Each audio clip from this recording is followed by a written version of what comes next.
What's up, Internet? In today's video, we're going over the disassembly and maintenance of the version 2 Gen 3 Fusion engine. Alright, to start, we're going to take a Phillips head screwdriver and remove the 4 screws around the perimeter of the right side plate.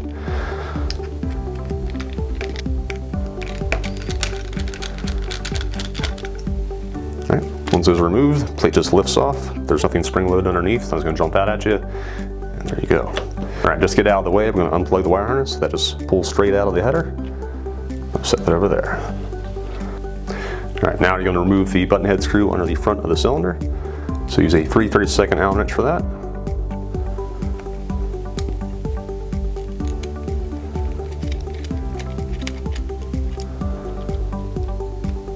Then the cylinder section can separate from the solid side plate. After that, take a flathead screwdriver and we're going to loosen the banjo fitting on the front cylinder. The screw won't come out all the way since it's captured on the side by an O-ring, but should loosen enough so you can actually pull the banjo fitting away from the cylinder.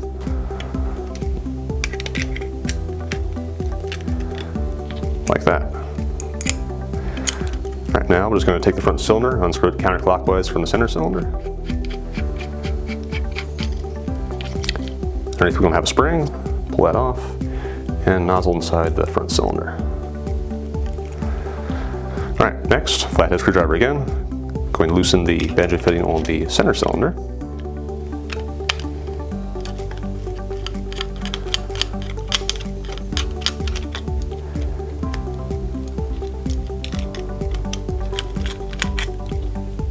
Like that. Then same deal, just unscrew it from the rear cylinder. There's going to be a spring inside the rear cylinder. Let's pull that out. So now we're going to remove the poppet valve. For that, you're going to need an O-ring pick tool. We're going to move the retained O-ring on the outside of the valve. So what we're going to do is slide this down next to the O-ring, between the O-ring and the poppet seat, and just pop it out. You don't want to stab the O-ring, you just want to slide it next to it and help it get out of its groove. Now you do want to be careful removing this, not to scratch the surface of the poppet seat. If you leave a scratch there, it can have air bypass around the O-ring and cause a leak. So once that O-ring is removed, just pull straight down the poppet valve, and there you go. In order to maintain the poppet valve properly, it does have to be disassembled first. So for that, you're going to need 2 wrenches, a 5/16 and a 5/32.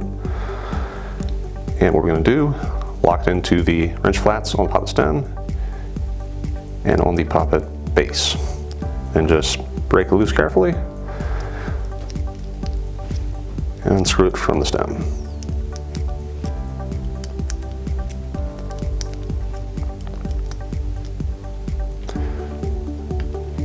There's the base, pull your seat off, and the stem. It's just the 3 components of the poppet valve.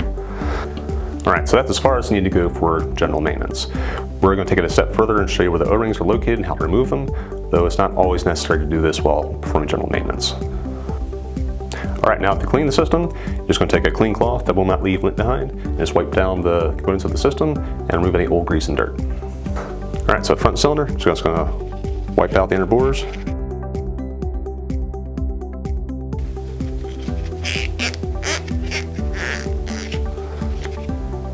Good. Nozzle, again, just wipe off the exterior of it.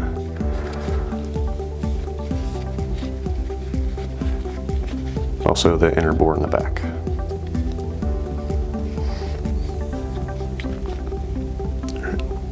Okay, springs don't need to be cleaned off, so going back to the center cylinder, wipe off the stem on the front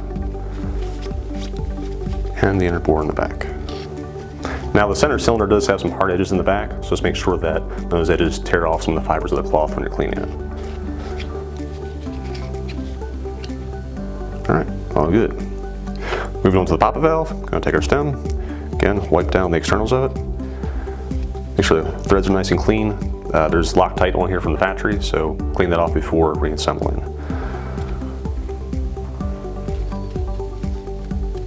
Alright, stem's all clean. Poppet seat, just going to again wipe down the exterior and the inner bore. Alright, and for the poppet base, just make sure the O-ring is clean, and again, clean out the old Loctite from the threads.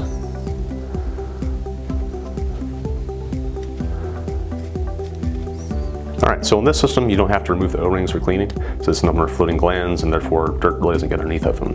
However, we're going to go a step further now and show you where they're located and how to remove them in case you need to do so. Alright, so for the front cylinder, you've got one O-ring inside the inner bore. So again, O-ring pick tool, slide next to it, pop it out with the groove.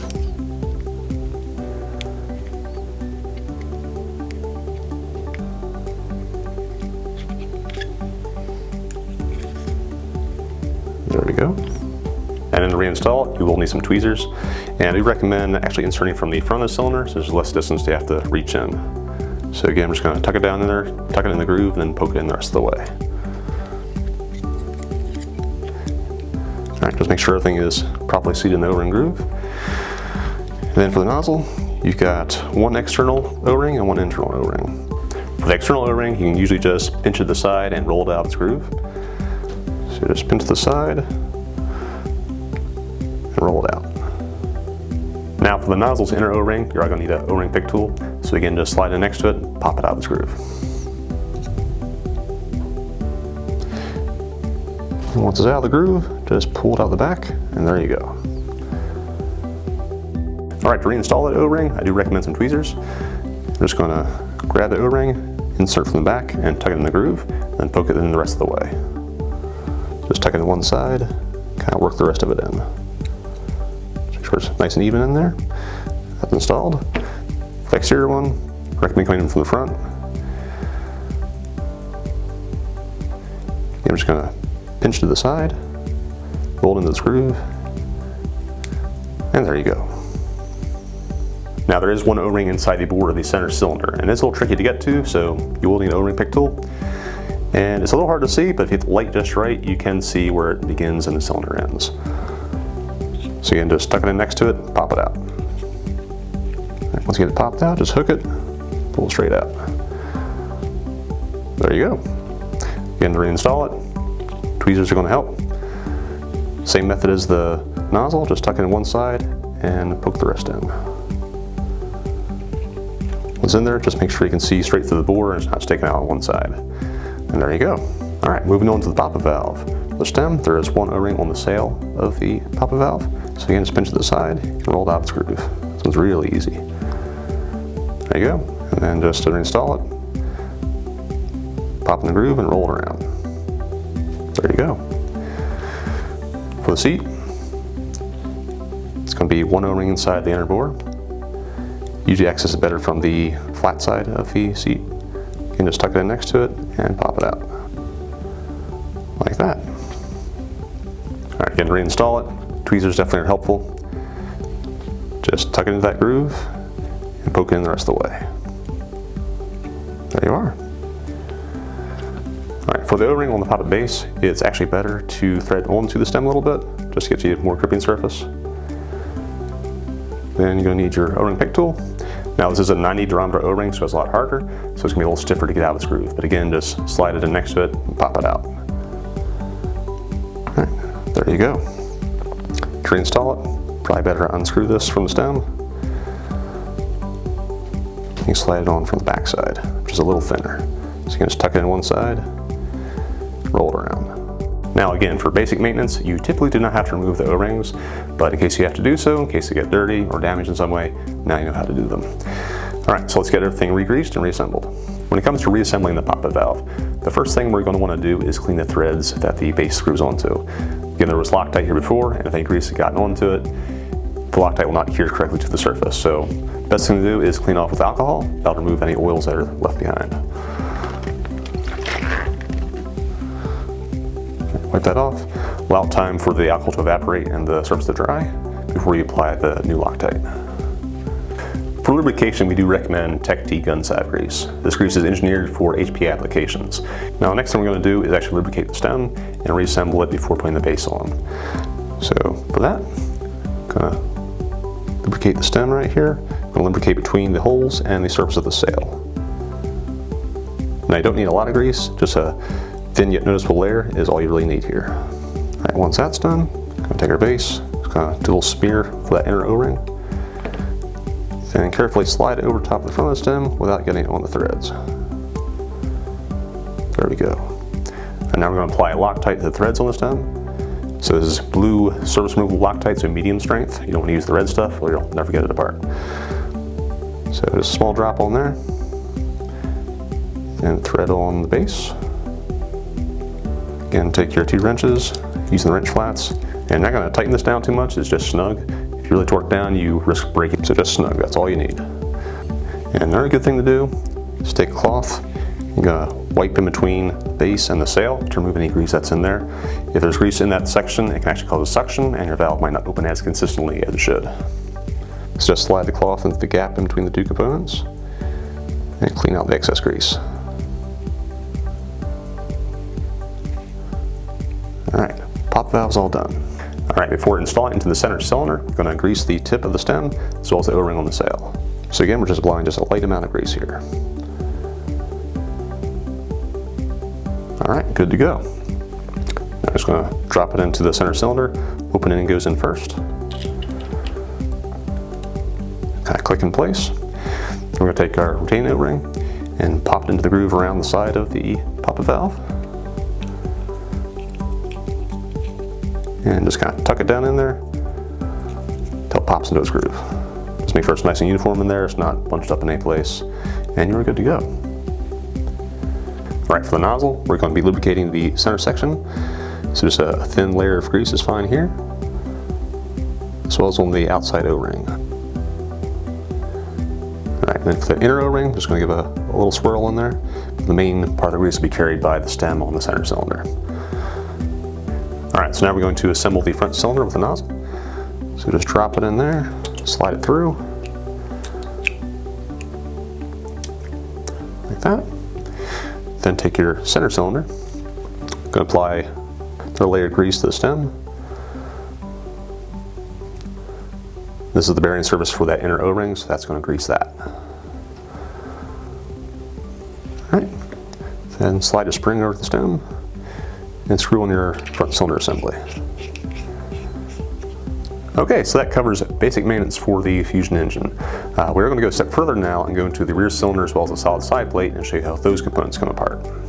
So the first thing we're going to do is unplug your solenoids. So for that, we're just going to tilt the rear cylinder away so you can reach in there and grab the wires. Just gently pull them out of the headers. Alright, now that's disconnected. Going to flip it over, take your Phillips head, remove the screw at the back corner of the solid side plate. Then you can separate the cylinder section from the solid side plate. Next, we're going to remove the airline. So for that, you're going to push down on the black collar on the fitting. That'll unlock the teeth inside so the airline can be released. Now we're going to remove the manifold. That's done by removing 2 screws. Now you want to remove the rear one first, because if you try to move the front one first, there's no place for the screw to go, and it'll actually damage the barb fittings. So loosen the rear one first.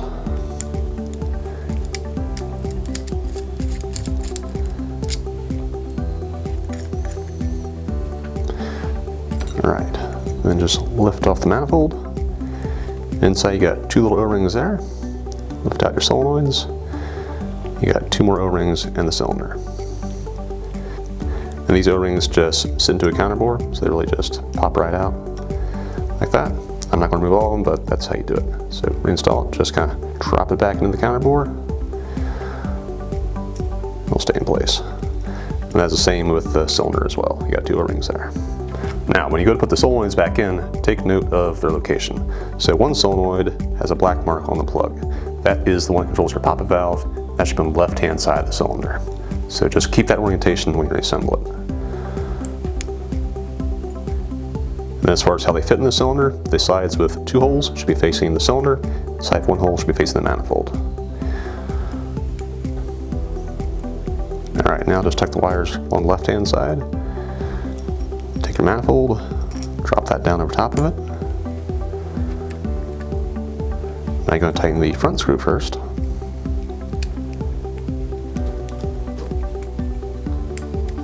Then drop in your rear screw.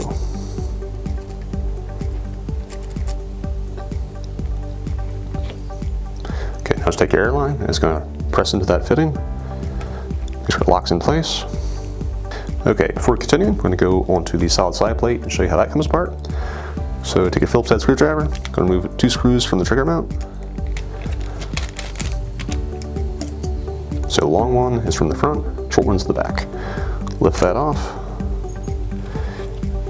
Then you've got regular AG type trigger and spring. Lifts that out. So spring, trigger. And on the back side, you can remove the selector plate. Now the selector plate can come off before you remove the trigger and spring. So we're just going to show you how to do that. Just take a flathead screwdriver, go underneath this tab on the back so it can lift over that track. I'll just slide straight off the back.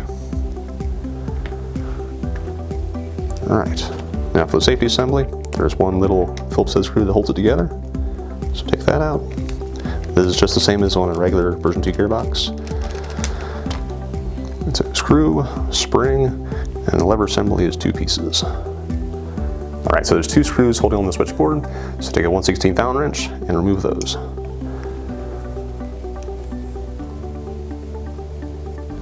You just lift the board off, and there you go, completely disassembled.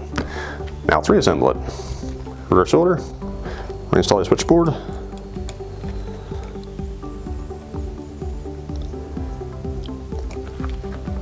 Alright, for the safety assembly, take your P-shaped lever piece, slide through the side. Now take your spring and lock it over top of the lever. Oriented like that. I'm going to take the short leg, kind of hook it into the ledge at the front of the solid side plate. If it pops out, you can take a little Allen wrench or screwdriver, kind of pop it over. There you go. Reinstall your screw.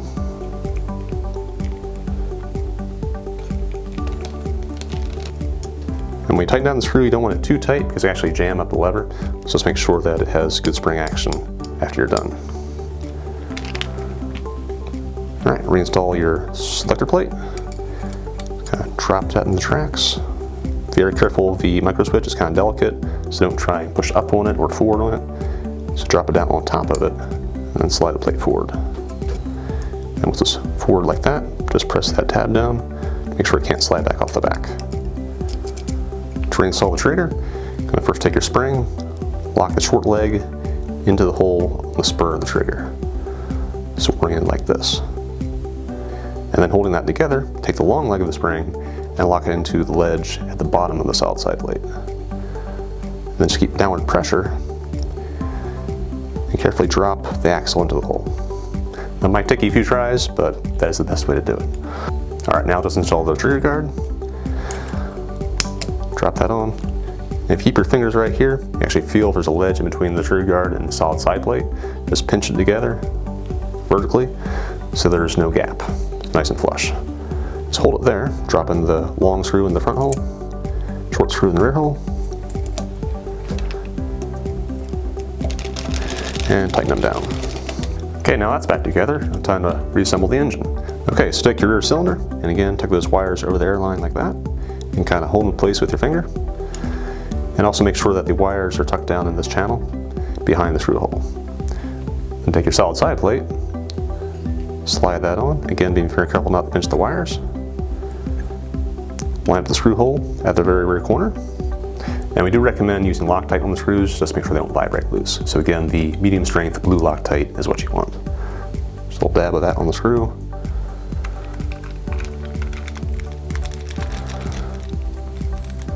Before you tighten down, it's a good idea to check to make sure the wires are not being pinched. As long as they can still move freely, you're good to go. Alright.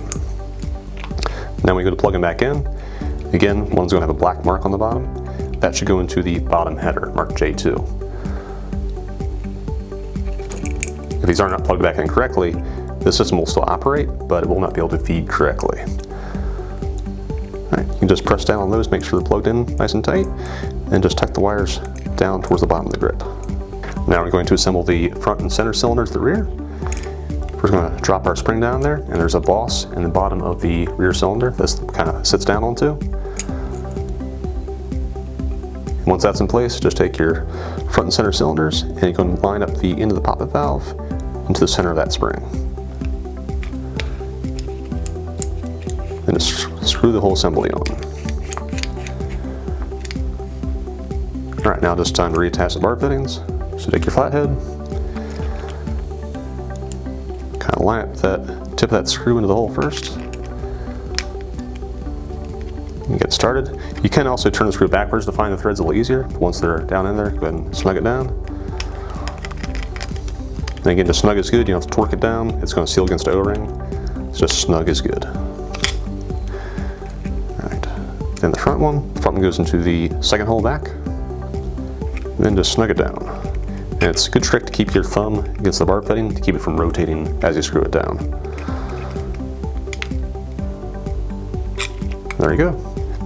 And then just drop the two pieces together. Take a screw, 3/3 Allen wrench, and snug this one down. So now plug in your wire harness. And if you can't quite reach the connector with your finger, you can use a small tool to help lock it in place. And then finally, take your right side plate, drop it down in place, make sure your wire harness is out of the way, and secure it with the 4 screws. Again, do recommend the medium strength Loctite on these screws to prevent them from vibrating loose.